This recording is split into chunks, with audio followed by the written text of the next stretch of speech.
Amen. Na hôtel de famille, tozomo na premier hôtel de famille, ezali hôtel de tradition, bien hôtel de coutume. Qui dit coutume ou tradition veut dire quoi? Tradition ou coutume veut dire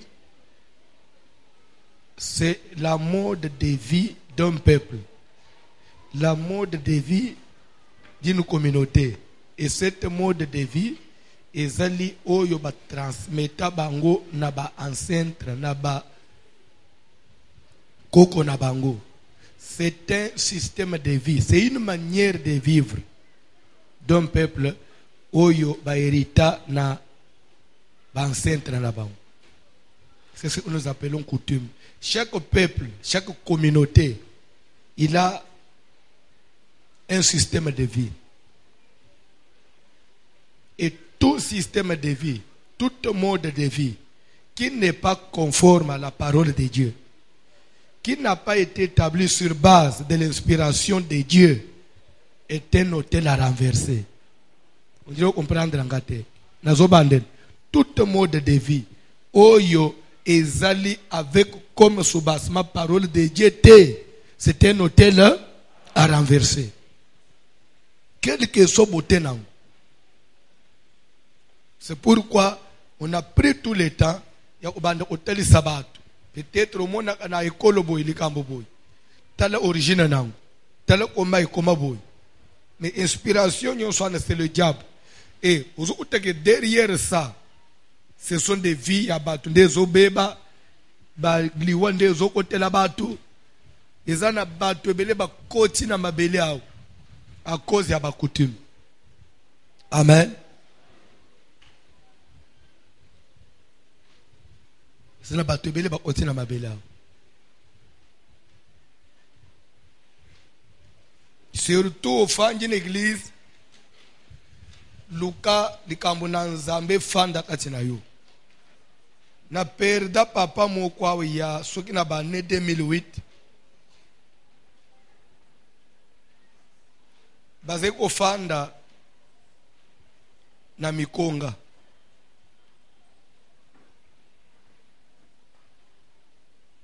Papa na mama bazana ndako.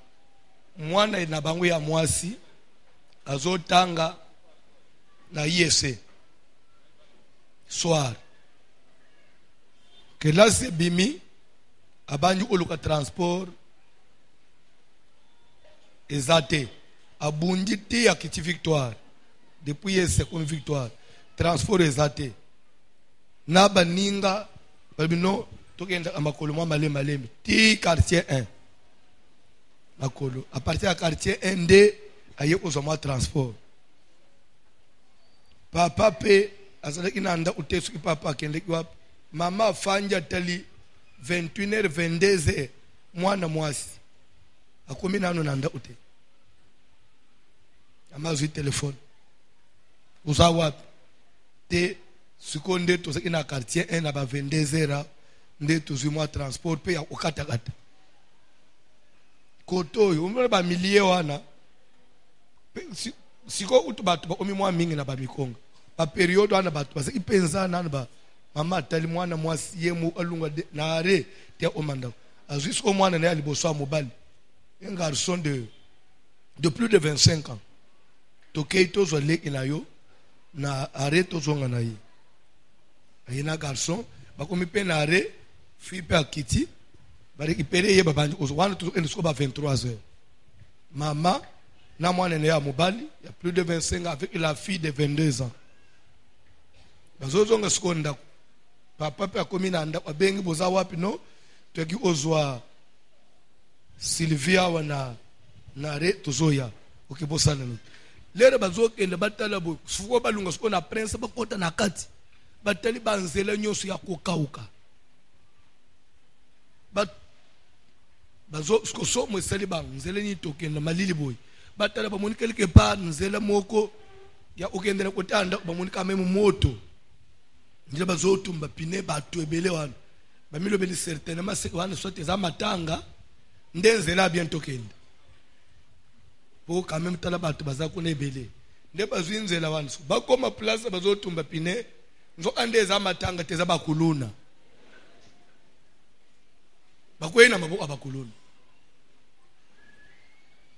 Amen. Alléluia. L'ande du solo très bien. Bakulu batala ba bino bo utwa pelero na ba machette. Mi bale bazui mama ba otina yeboy. Mi bale bazui jeune fille ba otina yeboy. Ya 25 lichette. Ezuya. Ba neutraliser yenam. Makila. Tala koma Satan zo sala makam. C'est entre nous. Ato mela jamba ato za kuluni. Une fille de 22 ans. Na mama mukolo. Oza atana posa ko violer mwasi. Ko violer nani? Nazo tuna ba frère yo zo yo za mwana mosuzo yo viola. Tala ozo mwana ambo. Yo oza lesbienne. Frère, normalement na bumutu. Il faut pas violer nani. Mais tala koma le diable zo sala makambo. Batali jeune fi ba beti bambata yo. Bazui mama ba violer. Batiki jeune fille.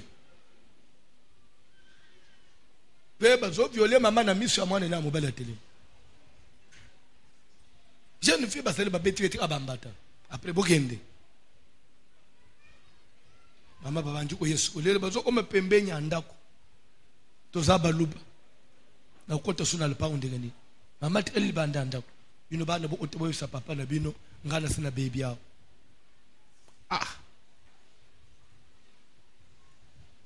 Papa talilero minuit kota lala ta na veranda lobito oye. Mama lali na veranda. Eza eloko lukite. Tozo le bela kutim. Tano sko erera batu basala. Ozili kambo bongo. Vous avez votre pasteur. La première des personnes qu'il faut contacter c'est le pasteur. Na butwa na bengi na bande unaye. Tale kambo omele mwasi na ngai. So na ero to osala nini ba mino lala na veranda. To otala makambo na lo. Mala na veranda na tongo famia mobali ba ye. Na sima yi obenga pasteur tala makambo omele biso. Leta na babo yawa. Tali sikoyo mwasi na ngai. To banje una pass to boche bana nyonso. Okepe ko lukango te. Ebisi fami na ye no nazo limbisa mwasi nanga po asalango nango te fami ba ntuka wana bisote. Discussion. Alléluia. Alléluia. Ti a convaincre ba ya ko convaincre ba musuba siriki ba kei. To sambeli. Mama zongi ndako. Un mois après, papa belité. Alors voilà mon akufi. Famille baye. Tebisa yeni. Asakanaki. Akeit. Mutoki, mubeso. C'est-à-dire que au monde makamuna nzambe. Nebisa kabatu, Dieu ti lelo to banga kaye. Peto respecta kaye na païen na chrétien na mutomela ajambo tozore umone même matin na hôpital ba minga ba soigner ti umone ba yolo bake we ko mikama kambo nzambe c'est nzambe ba zo respecter na batu nyonso. Amen. Oui, pourquoi ba respecta kaye pour mona na kate. C'est pour ce qu'il s'est caché. Il y a des principes, il y a des choses, une fois c'est sorti dans la famille, il y a déjà une porte ouverte.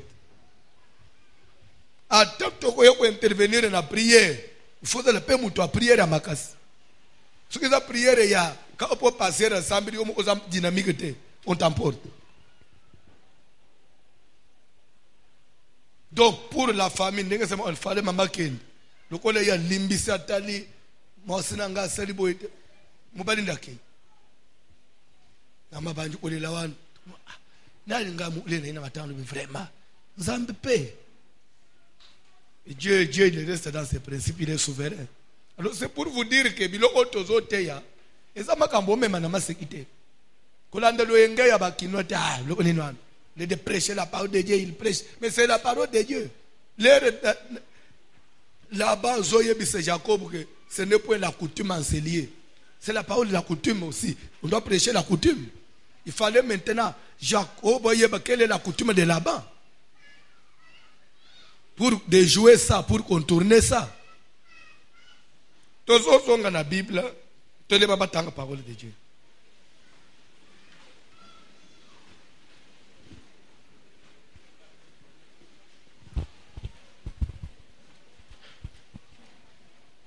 Genèse chapitre 49e. Genèse chapitre 49e. Tu vas lire le premier verset. Genèse chapitre 49e. À partir du premier verset, nous lisons au nom de Jésus de Nazareth. Nous lisons au nom de Jésus de Nazareth. Jacob appela ses fils. Jacob abengi bana na ye. Abengi bana nani? Soki suko Jacob abengi bana na ye. Soki bana wana baza bana ya Jacob. Soki Jacob epa bana za nani? Aza papa. Andoto metokoli bake papa abengi bana na ye. Bandeko. Munengo telemiwana. Ozana ba parents babota yo. A partir ya bato babota yo, nde batwana nde basalaka ke okoma na famille. Famille ya batwana nde famille na yo. Ekolo ya bato babota yo nde koma kekolo ya mutu. Oui ou non? Soki Nzambe azo considérer bana na Israël, ba descendant Abraham, azo kote ba na alliance ya Abraham. C'est parce que babota mina makila ya Abraham. Place au fanjwan, ozana makilo botama na. Papa appela ses fils, ses enfants. Et papa, et dit, assemblez-vous Bosangana, et je vous annoncerai ce qui vous arrivera dans la suite des temps. Bona yebisabino, makambo ye kozala lobi na bino. Boko fanda to solo labi.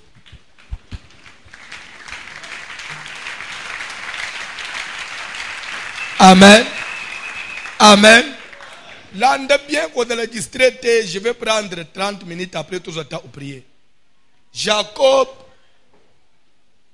aza mutu yamaina makele. Au moni Bible, avant de prendre la Bible comme une prophétie, qu'on peut interpréter spirituellement. Mais tu sais que batouane na tango ba vivre, il peut d'abord batu na maina makela boy. C'est pourquoi au moment quand on dit Jacob appela ses fils, on dit que papa bengi bana. C'est que bana ya Jacob et pas Jacob baza bana. Bazozo Jacob ola papa. Bon ndenga yope ozo ya yo papa. D'abord na bunzoto jusque là. Ça papa na bano ya boti dans les physiques comme ça. Azo benga bana na zo yebisa bange bo sangana. Ngai suko lokola muboti na bino na koyebisa bino avenir na bino. Yo papa, yo komi Nzambe polo ba venir na bino na biso. Okolo ba venir na biso na manda nini? Ozu prophétie. Ozu nini po yo oyo kolobake na koyebisa bino je vous annoncerai ce qui vous arrivera dans la suite des temps. C'est que ndenga toza lelo la vie ne se limite pas ici. Lobby ezali. Lobby kune ezali. Lobby oyo kune ezali. Mais selon liloba na Nzambe, oye détermina ka lobby ya mutu eza oya lelo. Donc makambu mutu zo sale lelo ya unde ko déterminer ozala lobby. Nda isa. Nebito so zolana. Pourquoi totinda ka bana na classe? Usoka matamwana azana muke la muka yo sokola na téléphone kende classe. Eza polera kokola za la mutu. Ce que nous préparons déjà l'avenir de l'enfant. C'est que l'avenir se définit dès aujourd'hui. Nous sommes en train de préparer l'avenir. Même prière tozo sambela. Eza po lobi pe nzamba sungangai. So yeba ate. Tozo yao po lobi ozala pe malam. Nzambe pe ache lobo une na vie na yo. Parmi peu battu, parce que le peine la vie a bien, yo pose la nakati. C'est ce qui est évident. Ayebisi bana na ye bo sangana. Omoni avenir o muto lukaka. O nakenda ngola nake lukambongo. na ke boy na ke zamba na sumba marchandise na ke ndekwate batho ko bazoluka nini avenir uzolanda matei mutu musazobunda na bete dv na kanyata na kenda na America azokenda kuluka nini bande kusuka America ezalaka lokola chikapa batho ko bete dv bakenda America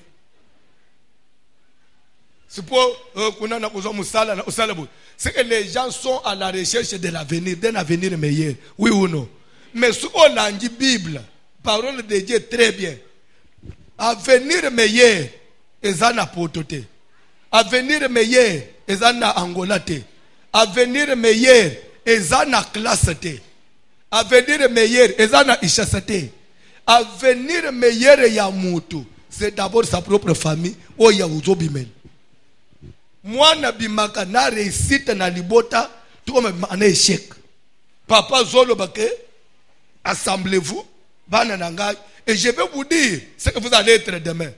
Ça veut dire que otanga te d'abord la famille peut définir ce que tu seras demain. Est-ce que Jacob a-t-il raison? Il a raisonné bongo. Allons vérifier. De la loi au témoignage, de l'Ancien Testament au Nouveau Testament, de l'Ancienne Alliance à la Nouvelle. Là nous sommes en Genèse. C'est la loi. L'Ancienne Alliance, oui ou non? Maintenant, qu'elle nous dit aussi le témoignage? Le Nouveau Testament. La Nouvelle Alliance. Puisque, Bible de Baboui, là où l'esprit et la parole s'accordent, il y a témoignage, il y a miracle. Lorsque l'Ancien Testament et le Nouveau Testament, sur un point, basolo même langage, attention. Si l'Ancienne Alliance et la Nouvelle Alliance parlent le même langage, attention. L'Ancienne Alliance a dit, Papa Zoloba, venez, moi en tant que votre papa, j'ai un mot à dire sur votre avenir. Est-ce qu'il a seulement raison par rapport à la parole de Dieu? Interrogeons maintenant les Écritures. Interrogeons la parole. Ephésiens chapitre 6. Au moment de la première verset. Au moment pourquoi je suis en train de me poumonner sur les autels de famille. Pourquoi je suis en train de tout faire pour que tu comprennes tes origines. Ephésiens 6, bande la première verset. Enfants, bana. Obéissez à vos parents. Quand on dit enfant, ça veut dire quoi? Enfant ne veut pas dire seulement celui qui est né, non. Celui qui est sous tutelle. Celui qui est sous responsabilité. Vous pouvez comprendre? Vous pouvez comprendre? Enfant. Mutu azana mwana, lero zana muke. Lero zana nuke, ozana sous responsabilité ya titere na yo songolo. Bible zo babu. Mwana, bana. Toke papa. Obéissez à vos parents. C'est un ordre, c'est un impératif. Faites quoi? On n'a pas dit que si tu veux obéir, non. Enfant, fais quoi? Obéis. L'enfant n'a pas droit d'aller en contestation avec son parent. Je crois que quelqu'un allait dire amen. Tu n'as pas reçu ce mandat-là. Tu n'as pas ce pouvoir-là. Quel que soit les torts que le parent peut avoir, la Bible ne te donne pas mandat d'aller en contestation avec les parents. C'est pourquoi, moi, nanayo. Hier, j'ai reçu une maman. Je crois qu'il peut être dans la salle. Ayoka. Et là, c'est repentir. Amen. À lobby. À Limbissa. Il faut toujours appuyer ça par des exemples. C'est pour certifier ce que nous disons. Même Bible, il y a des exemples. Ce n'est pas que pasteur a théologie comme l'angate. Parce que l'heure au tanga, il solo à moi si on est tanga makila. Ce qui peut y aller dans la salle, à cause c'est à ma case. Té,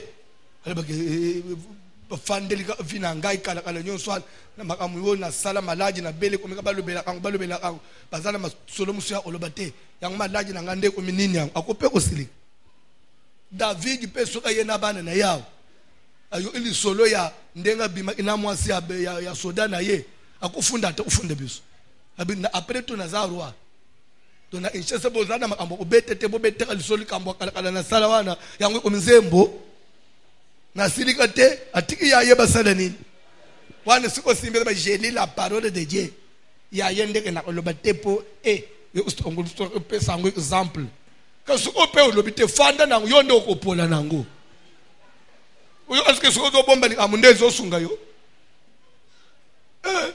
te azo aniseke suka na loba tende ubimi mayele qui confessera de sa bouche, c'est celui qui sera.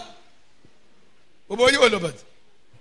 Vous place au fond, au ton de Talemi Kumba na Katinayo. Landa Matei. La maman me dit, Moubali Nanga to Botina Yeban. Première fois, na zolta soki wapi, na surprendre Moubali Nanga, a zo violer Bana Nabiso. Bana pe ba mineur. Bana ngozo violé moins de 13 ans. Bana mwasa ye na bangote. O baboti na mwasi. Ozoche etali yo. Ba ungule ukota ambo abantu. Yo fanda alandaka ucha commentaire te. Bona kachango as. Te bol isi ba commentaire. Alobi akoki angota silika bengi famille tala makambo mbali azo sala bolabo fa bengi famille amobali ba calmer ba pesi conseil ti limbisa mais malgré ça eleki sumikolo akangi yeli suzazongeli kabilo olewa alobi na mbalo ekosuka wate akia porter plainte contre son propre mari baye bakangi mobali makala. En quelque sorte, na ndenga mokili, c'est normal. Selon la loi, vous pratiquez justice. Mais selon ordre spirituel, bana oy, okunji vina bao. Lelo ski mubali même côté qui atena boloko an, akutane nali kama kufi. Famille ya mubali.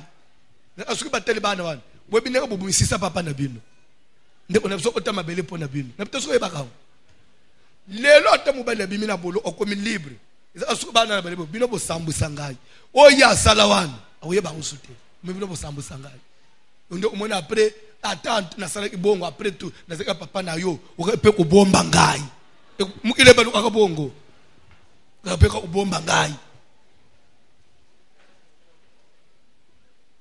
C'est pourquoi moi na akenda en contestation na papa te. Salaki yango ulingo wangana. Lero na lala ko tombola ngabilamba. Ozobos. Papa, na bakatre papa lo ba vérité. Ato kanga ye photo. Lero zo chana kamera wa registre ye. Muboti akotika la muboti. C'est pourquoi ndenge tozo boko la banao o constater mobali na yo moi baje ya bien te na bano yo boti ya ko les anines ko funda te ko panza te ko sambusa te déplace seulement l'enfant luka vanda te pa camarade na yo atuko bandu osungele ye kuna tenir a musika na papa wan un point très osungi mwana. Après, nous, quand basali ensemble, enfants, obéissez à vos parents. Un ordre de Dieu, un ordre divin, un ordre suprême. To samuboti na yo. Tanga biloko. Tanga biloko, Papa John. Enfants, obéissez à vos parents. Selon le Seigneur. Quand on dit selon le Seigneur, c'est-à-dire que par rapport à la parole de Dieu, c'est ça la volonté de Dieu. Donc, c'est ce que Dieu trouve normal. Donc, c'est ce qui est normal aux yeux de Dieu, que tout enfant obéisse à son parent. C'est ça la volonté de Dieu. Tokei papa. Car cela est juste. On dit c'est ce qui est juste. Donc, le contraire n'est pas juste. Quelle que soit la raison de l'enfant, le contraire n'est pas juste. Honore ton père et ta mère, Quand on dit honorer, c'est-à-dire donne de la valeur. Pesa le kumu na tata na yo. C'est-à-dire que l'ère na zolo bawa, mabe mo pesa le entre mwana na papa, entre mwana na mama. Oye ko salake, l'ère likambo ezobi malibanda na misu abatu. Ezo pesa papa na bangu poate. Comme misangote. Honore. C'est-à-dire que faire des choses où que papa n'a pas de poids. Raison pour laquelle Noé a mêlé ma sangalangwe. Atikali bolumbu. Chama soko tananda. Pas puisque akane ki papa na bangu. Par hasard. Akende omela mai. Akuchi papa zana bilamba na nzoto te. Cham. Asutuki papa. Abimili banda. Il n'a pas pu se contenir. Nabu mwana nyonso. Yasem. Pardon, Yasem, Yajafet. Nini yope biso tofandi tozo tanga. Te, pardon, Yasem. Nalingina loba. Nini si chamo zo déranger ngana zo préparer tozana ba session. Te, nangana otana ndako. Na uti papa ne soza na bilamba te. Oh, bon esale nini? Bon soza bilamba te. Omoni papa tina moni na bulu. Omoni yope. Omoni endere nini? Kasi papa Yasem ezaki na ngonga ite ezaki accident. Landa. Sema zozwa Jafet, bazozwa Kazak. Ya papa na bango. Bacheli ola mapeka. Batamboli sima ba fini inzoto papa na bango. Sans voir. Papa zo stuka na kwiti. Mwasi na bandi upamela ye. Na peki so makambo masango lingi oyokate. Meme yope ufanja omela olingi oyokate. Tala zo tala ngalisusu. Combien de fois vous avez peki yo masango zo oyokate? Yako kama usikweza ke banjimi ya lelo ozome lozo chete na Facebook episoto mona.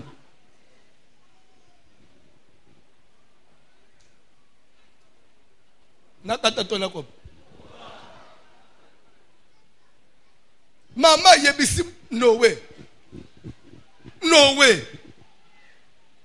Ukutika masanga te. Lelo tozate na basali ya nzambe ya milangwa. Tata pasteur. Ukutika whisky te.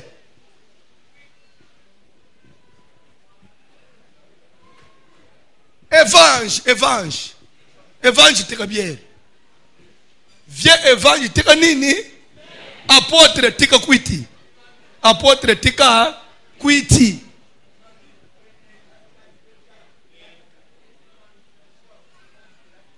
Milango soge leki ukutika le bulumbu. Shama omona yo. Kutu nazoba na retard shama samoniye. Na kata tona kopa. Mwana siko place bwana bwakeli ka bato. Me nyosu nazote nazobwakela bino bona nazobwakela mabanga. Mateto bwakela ka bato. Suki bozala ki awate. Na otete na bwakela mipepe. Pona moni boye yangu nazobwakela bino. Yamba kaka. Moi je n'ai jamais été Jean-Baptiste, la voix de celui qui crie dans le désert, jamais. Moi, je suis la voix de celui qui crie dans la foule. Voici l'homme, la voix de celui qui crie dans la foule. Pas dans le désert, papa. One Jean. Il faut na stongo. Bayambangana 102.4 dans la foule. La voix de celui qui crie dans la foule. Na koko koba. Bana mibale bayeba finiki. Maman n'a pas mis no way vraiment mobali nangai tika biloko. Ça veut dire que nul n'est parfait devant Dieu. Même Noé au Bible zoba que Noé était juste devant Dieu. Nzamba sauvé ya bomimu ile mobim. Nzo anda ina faiblesse na ya mela amasana. Personne ne peut se prétendre être sauvé par sa justice.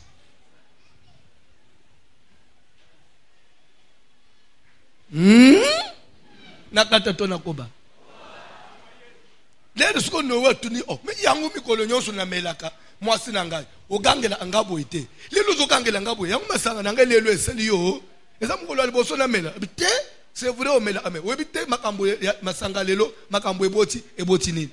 Kasi mwana na biso misato amone ibulumbu na yo. Oyebi ango ndenge nini. Ye muto ayebisi yo te, ayebisi ngai te, ayebisi ba yaya na ye. Pour Noé, il a trouvé cela comme mwana na ye a honoré yete. C'est vrai, tu m'as trouvé nu. Mais comme mon fils, qu'est-ce que tu devais faire? Lukana le lambo fini kangai. Pebi mafanda. Mais pourquoi? Et lambe au fini kangai te, faut que obenga batu mususu obetra bango lisolo. Honorer ngai te. Atelemi alobi bana na yo. Lokola yo sham honorer ngai te tata na yo. Tika bana na yo pe yo boti. Badala ka batu ya passe na passe. C'est comme ça que les Cananéens sont maudits. C'est clair? Tala ko ma papa ke plus loin.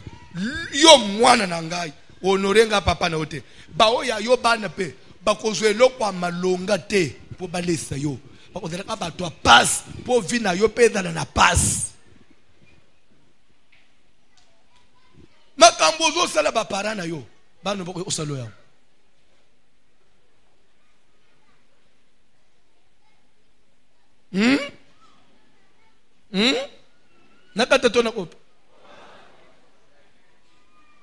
Enfant, obéissez à vos parents. Honore ton père, honore ta mère. Dans la Bible. Pourquoi? C'est le premier commandement avec toutes les C'est le promesses. premier commandement. Quand on dit c'est le premier, ça ne veut pas dire premier commandement comme si l'ordre est à classement. Non. Premier commandement en ce qui concerne la valeur. Il n'y a pas de commandement. Voilà un commandement au moins qui renferme des promesses. De tous les commandements, voilà un premier commandement qui renferme une grâce. Honore ton père, honore ta mère. Là, il y a une promesse. Quelle est la promesse? Afin que tu sois heureux. Sur cette terre. Ça veut dire en d'autres termes, afin que tu réussisses. C'est-à-dire que la première réussite, ce n'est pas d'abord les études supérieures. La première réussite, ce n'est pas le voyage puisque Mouto ya poto. La première réussite, ce n'est pas puisqu'on dit Melinzambe. La première réussite dans la vie d'un enfant, d'abord sa relation avec ses parents. Famille na yo, ba pesa yo li pamboli, to ba pesa yo bomoy. Ba pesa yo bila ile mabe. Place au fanjwan. Avant même Mouto Lukanzambe, avant même Mouto y a une église, et dans la batte, païen, il y a une église, mais sur le plan, il y a l'Ilobana Nzambe, il a accompli ce commandement. Abimana bénédiction, il y a Baboti. Je vais vous dire quelque chose. Jacob dit, assemblez-vous mes enfants, je vais vous parler de votre avenir. Là, Jacob ne s'engage pas comme homme de Dieu. Jacob ne s'engage pas comme prophète, mais Jacob s'engage comme parent physique, biologique. Il dit, j'ai un pouvoir de définir l'avenir de mes enfants. Raison pour laquelle, s'il y a des parents qui me suivent, soit qui vont me suivre dans ce morceau de la prédication, écoutez, le premier devoir d'un parent, c'est de faire que moi, nanayo, koliseye na éducation oyo et kosala teka akweya na ba blasphème nda isa éduquer bana na yo. Il y a des choses que les enfants doivent éviter na kokola na bango. C'est vrai, les enfants ne seront pas parfaits, mais elo on est inceste et kota na bana note. De deux, elo on est bana na yo ba bande ko sala vie oyo ezo honorer yo te même na miso abatu bunda basala ngote. Et si vous réussissez à faire ya misatu yo mutobota bandaka kozala nama loba positive likolo ya bana yo boti bandaka ko confesser mbalamu bana na ngai bo okende liboso bana na ngai lobi na ngai bino nde bo osimba ngai. Je vais vous dire une chose, alléluia. Les dieux et le Saint-Esprit et les démons, tous les esprits, les corps invisibles, ils sont soumis à la volonté d'un parent. Ça veut dire quoi? Jacob a eu 12 garçons, oui ou non? Jacob a eu 12, mais lisez la Bible, de tous ces 12, Bible il y avait Joseph que son papa avait beaucoup aimé. Et pas seulement, il a aimé Joseph pour témoigner cet amour aux yeux du monde. Il va lui faire une tunique de plusieurs couleurs qu'il mettra sur Joseph. Il mettra sur Joseph. Mais lisez la Bible. Lorsque Dieu est descendu pour bénir, pour rendre un enfant à la colonne et la famille, Dieu n'est pas parti prendre Issachar, Dieu n'est pas parti prendre Zabulon, mais il n'a honoré que l'enfant que Jacob, parent, avait lui aussi aimé. Dieu n'a pas contredit Jacob. Atomboli kaka mwana oy papa lingaki.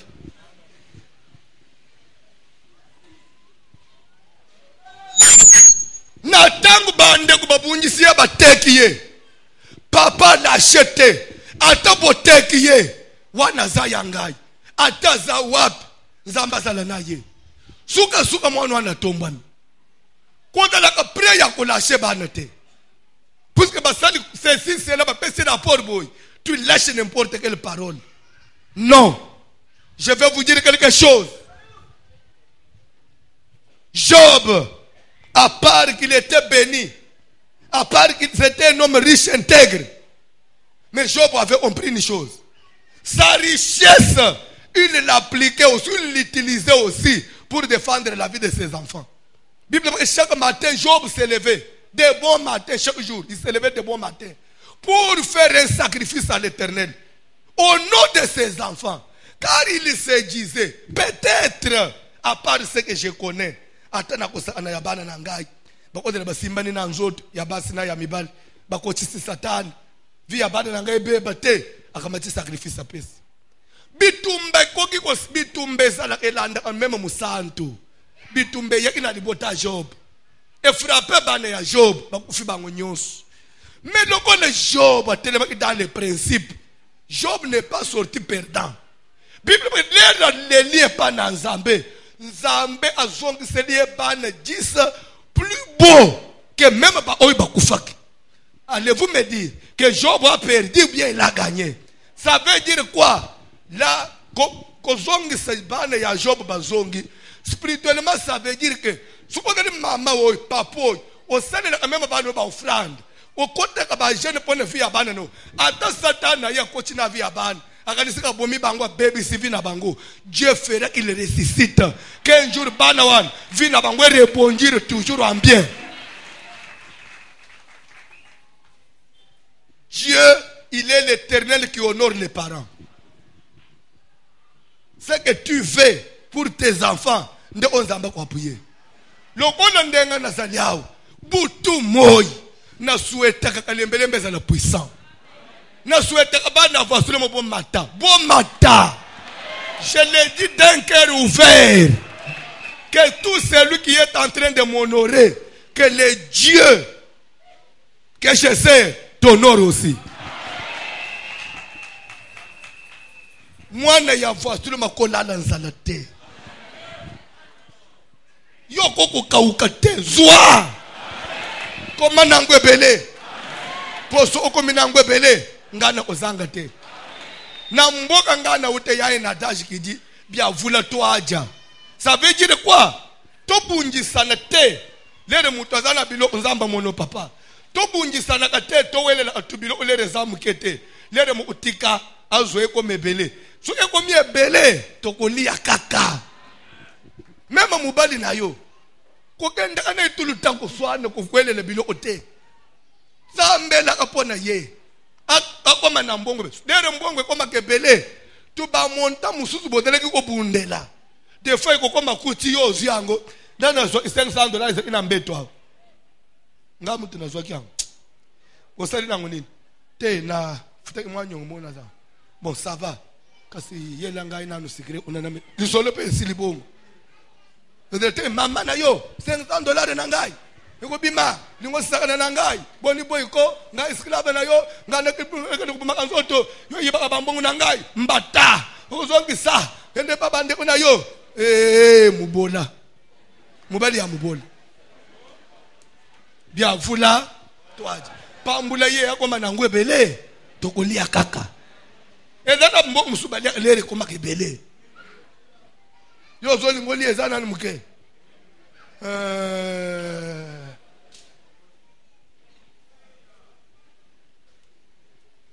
nakoloba fungola motema nzamba pambula ndako na bino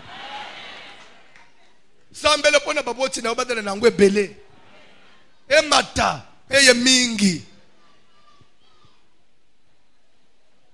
ata mobali yango akabakataza motema mabelo ola na bala suka nzamba pambula komi na mituka 9 ekomi 8 ekomi 6 mase mukolo mo mona alobi voiture wana oliebe baka lokole fanyi kasi ko tato oto ekole yope otambula anango melere ezana no mutikana ye etaka yemo kamataka nango yemo akitaka nango ngandela mataka ba taxi libaloyo lebiteso ngelo elingana ikosala libalo balingana ba ezamoko so tolo bananu azana rendez-vous akukamata atikele yo ubyabi manano nango basi mususu tolo bananu sambele eyebele byavula twaja nazotema be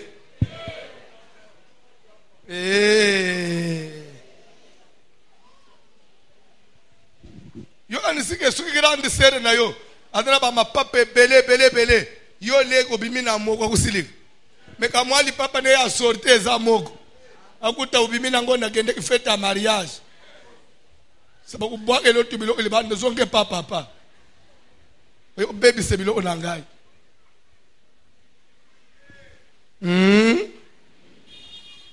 beta maboko na avancer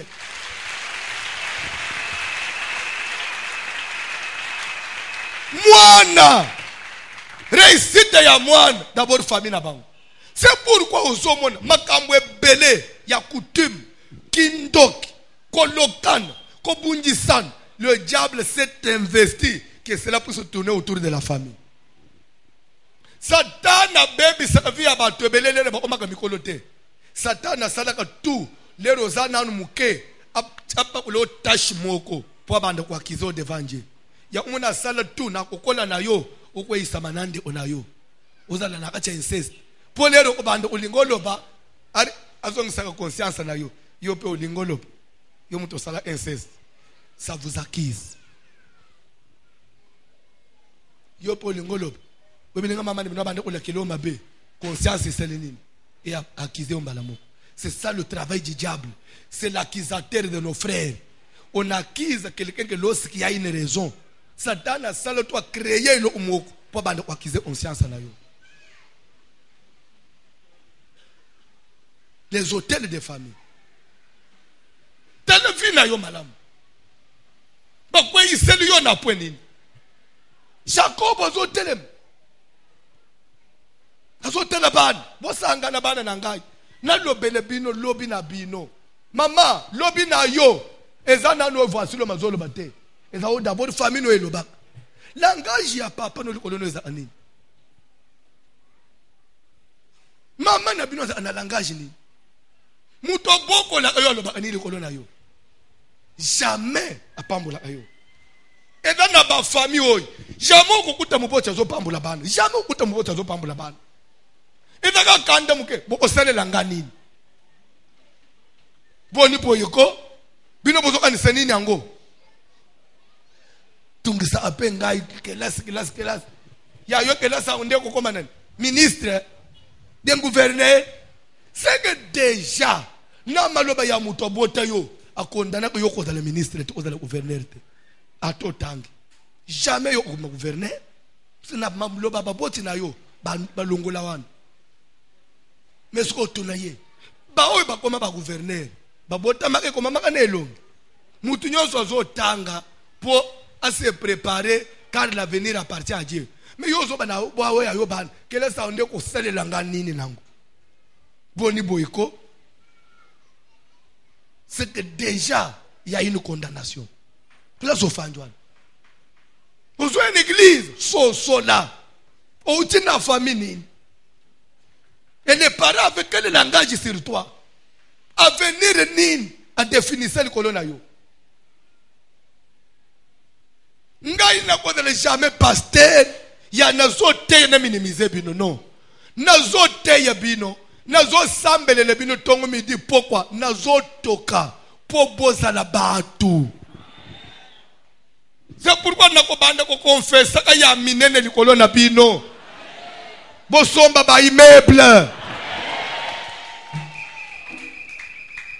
Bo créer ba société, ba entreprise a minene. Banzelo bozo kende et le polele. Que l'avenir vous soit favorable. Andima mena bien ko yambango.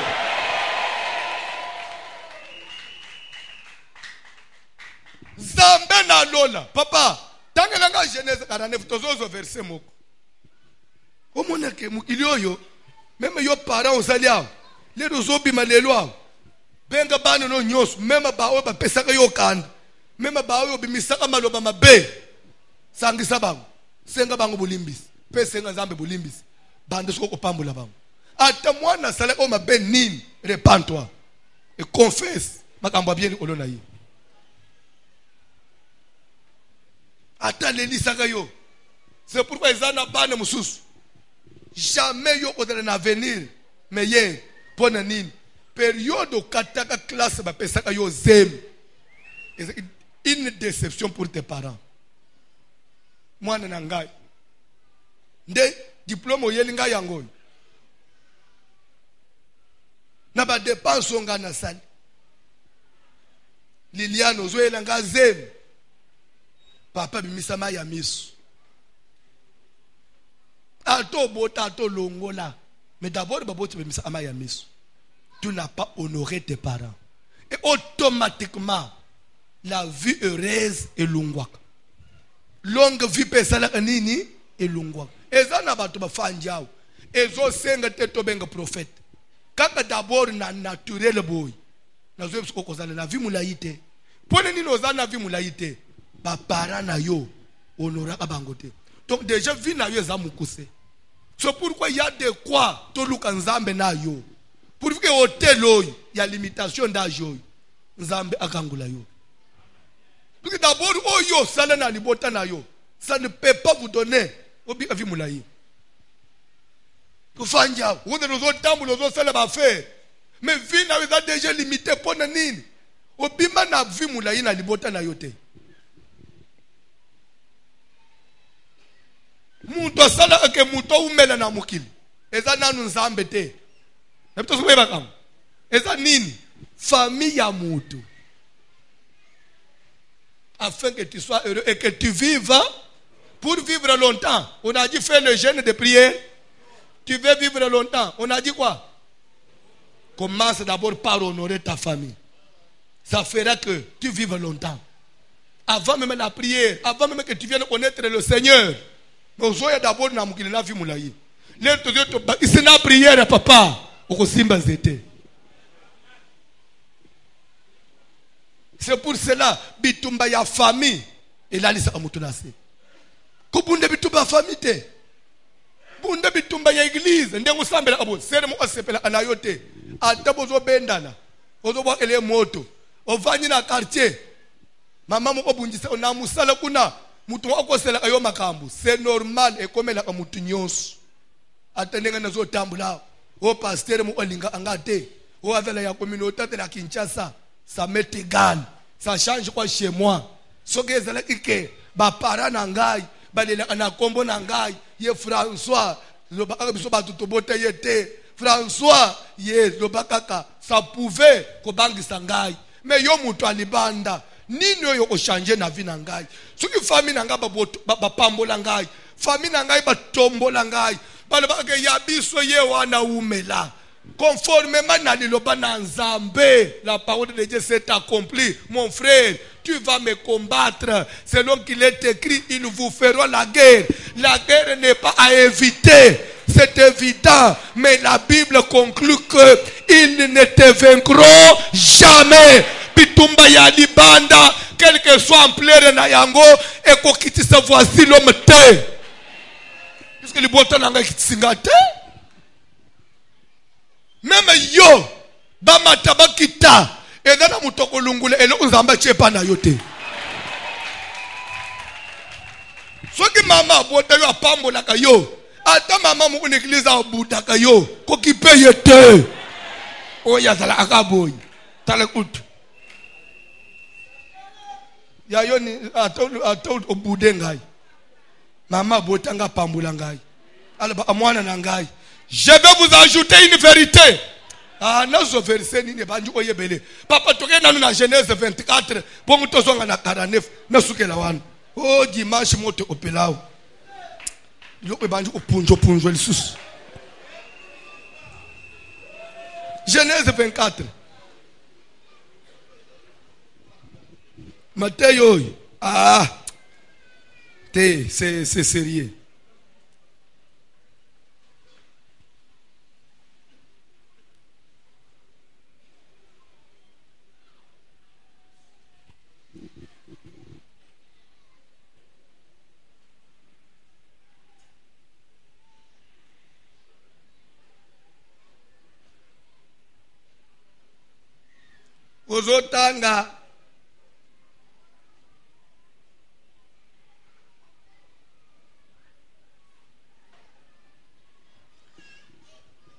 Ozotanga Genèse 24 bandana verset 55. Rapidement Papa John. Le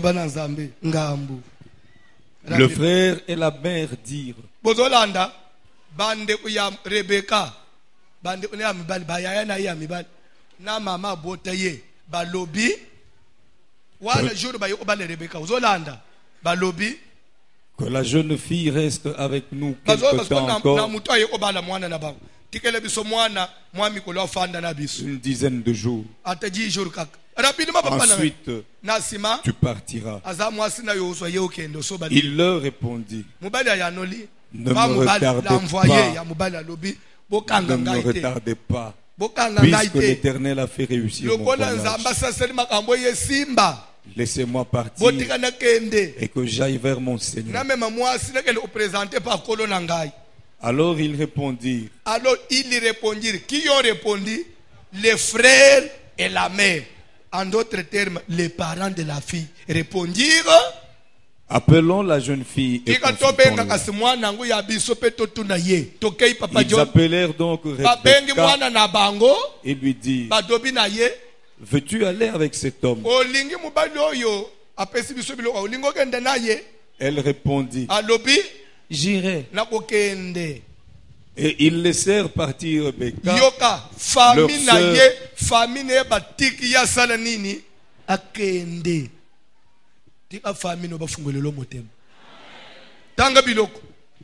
Et ils laissèrent partir Rebecca, leur sœur et sa nourrice,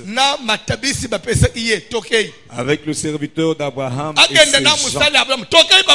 Ils bénirent Rebecca.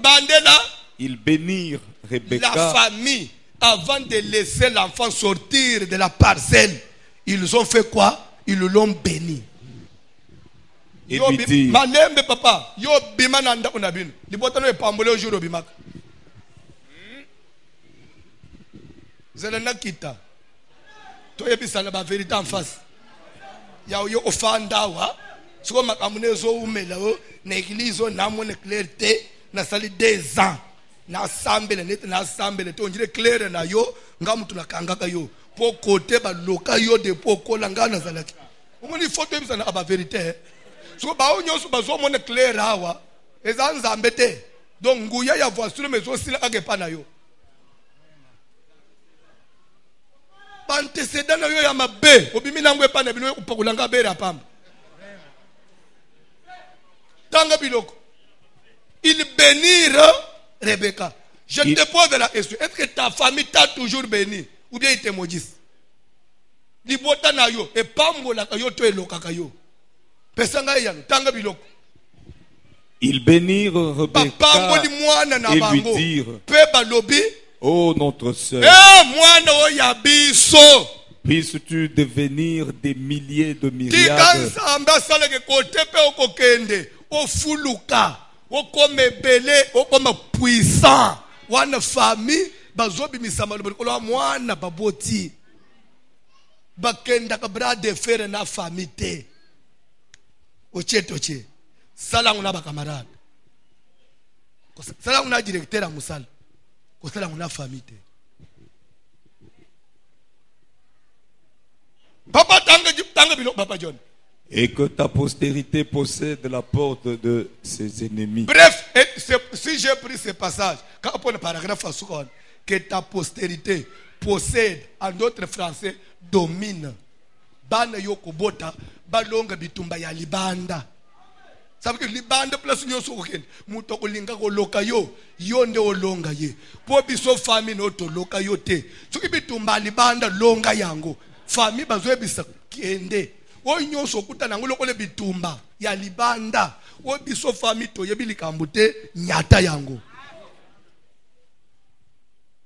C'est que bitumba ya libanda eza exclite.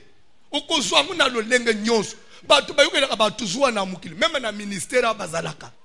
Mais est-ce que famille nanga ba livrer ngai pa na yo? Po yo sakana nanga? Nene azoteka yo. Azoteka yo nini? Depuis to banyine mino délivrance. Dele batu bazoyo. Osoyo nga camarade na ye. Ça peut venir mais c'est rare. Nga loko na ye. Nga tata mwasi. Nga indo yina ye. Nga ina loba. Ya ko bala te. Loba nga ipapa te. Nga muto na tangi c'est ça. C'est ça na vie ozo mono. C'est ça la vie. O hôtel ya munene ya ulukanalo ko renverser. Longa na famille na yo.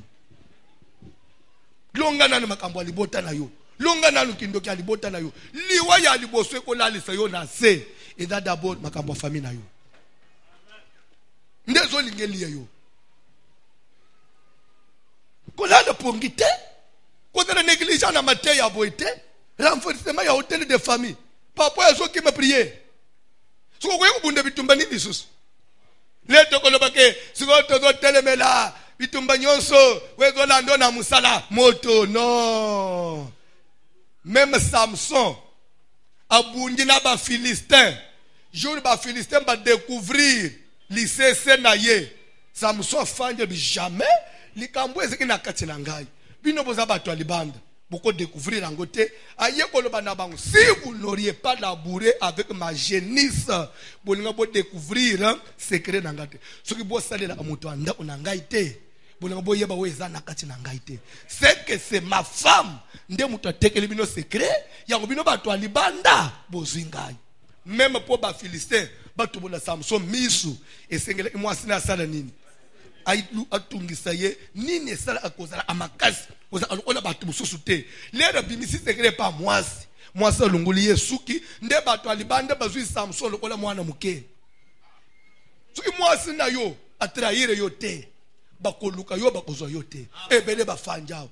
Tu as été trahi par ta femme. Tu fais semblant. Au betili bakwa mabe na vio bali mwasi aita da mamabe. Elle était trahie tous les jours ici.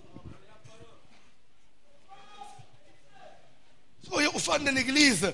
Obande kolobake nazo mono njile va solo masini yo kusilisa ngai naza bateri pochanga na charge yo zongisa moto ngal nazo lala libanda na vina ngamo bimba nazo sacrifice yangu na igiliza au nazo lala libanda yo zo lala na nda ngana sil seke nsambangwa zanzambe te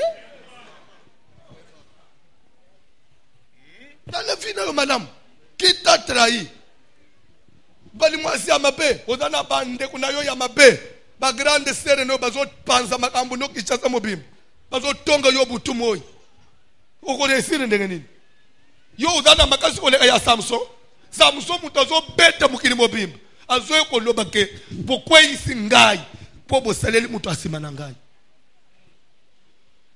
Jésus azanzambe lele bakoti na mutu akati ya equipe Jésus alonga ilisus amatekele kulusu bolumute oza humilier pona nini oza dépouiller pona nini luka oyeba mutu azo trahir toko ba lobi toko ba dimanche telem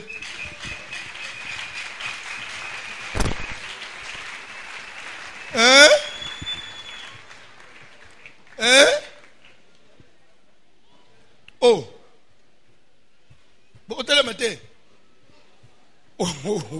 nazotuna bino bokotele mate ata makambo bozomona puisque lelo tozopambola libala ata makambo bozomona ya libala oyo ma soeur oyena mobali ona isi mama na bino mobali alinga balanga yeyo mama nyingisi moto atolinga imobali wana koleka nini sambele deja nzambe longulanga bolimo lukotuna mama ozolinga ite te mwana na c'est vrai ba mama ya bandoki bazala azolinga luka mutu aitada mamu ya mabe pour détruire okoya na mwasi boy bande ono batale bazomona etada manaye moyen basala nezate ça c'est autre chose mais il y a des choses où quand les gens l'obité kokende bras de fer honore ton père honorer famille na yo Billy Cantique soko bimi lelo fait des recherches bitumbezo kotela na mwasi na famille na bande kuna ba para nene fungula apporte sima na yo lero ya kolana nene fungula afelele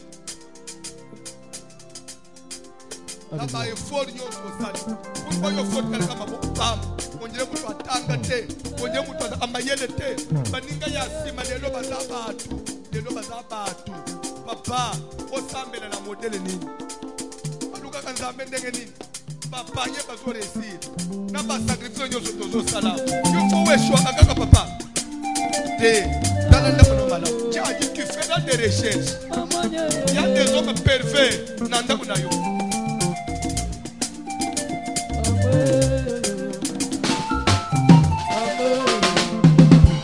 Mambo, mambo, mambo, yeso, mambo, mambo, mambo, yeso, mambo, mambo, mambo, yeah, kosala mosika na ngai te. Zala pembeni na ngai yonganga nelonga Yawe kosala mosika na ngai te Zala pembeni na ngai yolikosi na moto Kosala mosika te Kosala mosika na ngai te Zala pembeni na ngai yonganga nelonga Yawe kosala mosika na ngai te Zala pembeni na ngai yolikosi na moto Kotika ngai te Kotika ngai te Yeso Papa ya ye Kotika ngai te Yeso Yonde sabe na ngai ye Kotika ngai te Shala pembeni na ngai Yokanga neloka Kotika ngai te Yeso Papa ya ye Kotika ngai te Yeso Kotika ngai te Shala pembeni na ngai yolikosi na moto Hallelujah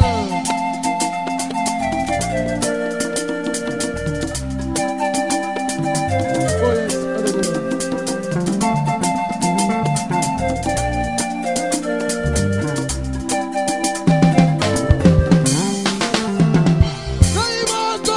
Nako kite yawe Kolo Yesu yako sunga aye Naimoko nako kite Papa Kolo Yesu yako sunga aye Naimoko nako kite yawe Papa na bana yako sunga Yawe sunga sunga aye Naimoko nako kite yawe Yesu Kolo Yesu ngai Yesu ngai Naimoko nako kite yawe Kolo Yesu ngai Yesu ngai ni papa ngai Naimoko nako kite yawe Kolo Yesu ngai Papa Naimoko nako kite papa Kolo Yesu yako sunga naye Naimoko nako kite yawe Kolo Yesu yako sunga yawe sunga sunga Naimoko nako kite yawe Jacob aboti bana ya mibali 12 na Genèse 49 abangi ko bimisa maloba azo définir vie ya mwana na mwana lero azo koma dikola mwana ne ya 6e kombo na Juda Bible ezoloba boy Jacob azo tala Juda alobi Juda tu recevras les hommages de tes frères. Ça veut dire quoi? Le spectre royal ne va pas s'éloigner de Juda. Lingenda ya bokonzi eko kende musika na yote. Pouvoir ate linge kende pembeni eko zongela yo. Wana lobi likolo mwana, papa ndi alobi, papa kufa. Ti Israël ba ye okoma nation. Lede ba sengi roi, nzamba bimisi pouvoir mukonzi aliboso utina tribu ya Benjamin. Oyo Jacob loba maloba ya pouvoir te.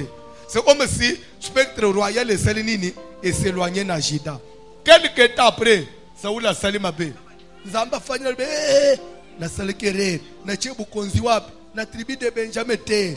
Papa loba kende onate ezala aya Juda. Nzamba ukamata pouvoir azongisa na Juda. Juda salaka mabete. Salomon sali mabe o même Saoul a salate. Nzamba telemi a lobi na linga ina boto la bokonzi. Mena ko boto la te na zuata ndamu na tikela yo ndamu kino Yesu aya et l'air Jésus aye obima bimika na tribu de Juda oyo papa alakaka utuko nzamba respecte amalo papa boti nzamba pesa pouvoir na mwana mususu te kako papa na bango ke yonde kozala mukonzi chaka maloba ya mana muko abana na yo otali mwana no lubike yo okozala muto wa mbongo mukilie mateki tanga mutu na boti yo okozala muto wa mbongo yo okolongolanga soni otali mwana lobi atelelo na zate yo ndo kosangisa bande ona yo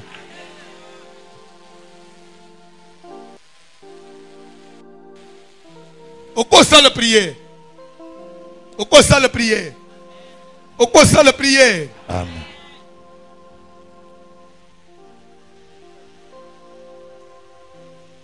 Tala vina yo malam ozo souffrir pona nini otele nini maloba nini amabe famille batelemisel kolona yo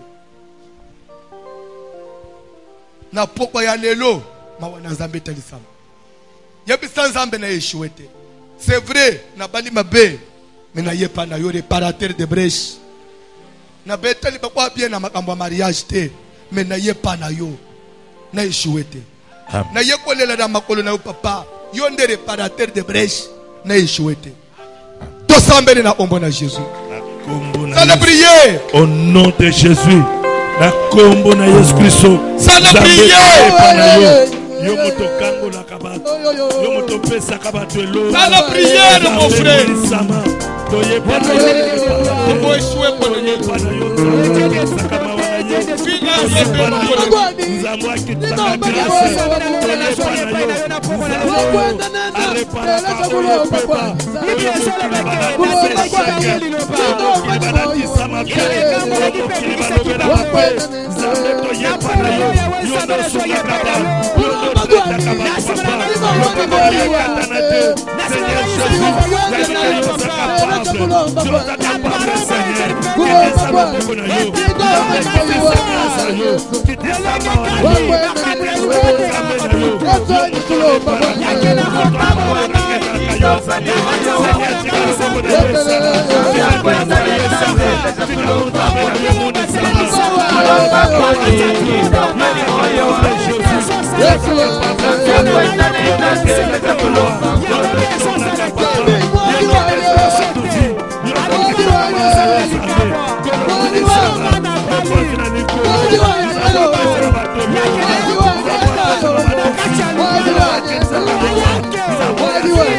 L'homme de